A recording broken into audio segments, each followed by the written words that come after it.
Okay, I'm Greg Bishop along with Nick Redfern. We do a site called UFO Mystic. It's a blog site. We write about basically whatever we want.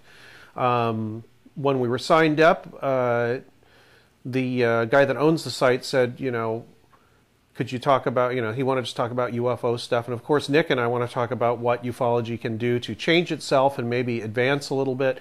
It's been 60 years of collecting data.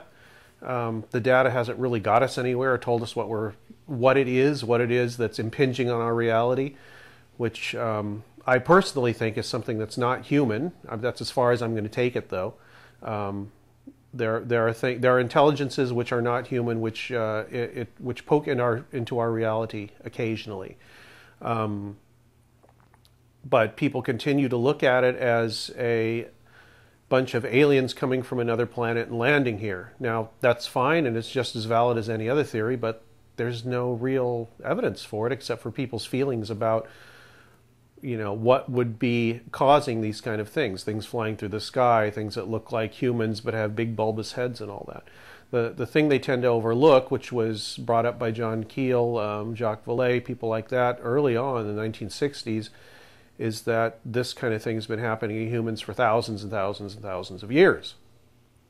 And it might be involved with us to a degree that's not just us looking at something coming from another planet, but something that's very deeply embedded in our culture and in our subconscious and in the way we look at things. And, if we could start looking at the phenomenon in a more subjective way. I know that's a scary term to a lot of people, but if we could look at it in a more subjective way, meaning subjectively to the witnesses, what happens to them, how do they feel about it, how has it changed their lives, maybe if it has, how has it changed their outlook on things, what might be happening in our lives and in the universe, etc., we might get a little further, because as a science, ufology, if you want to call it that, has been looking at data and not at how it's affecting people, really. And that, to me, is just as important as collecting the data, and we've done enough of that.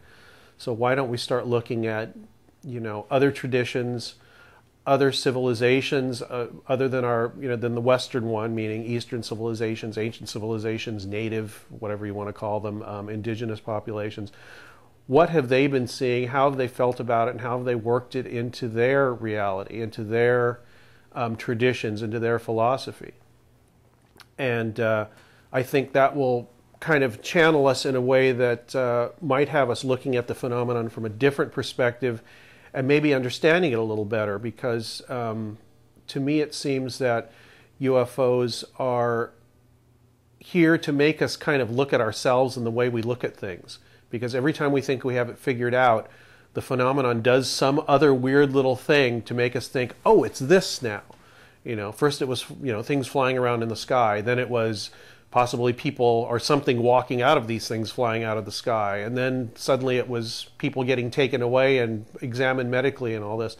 Why hasn't this been going on the whole time? Some people argue that it has.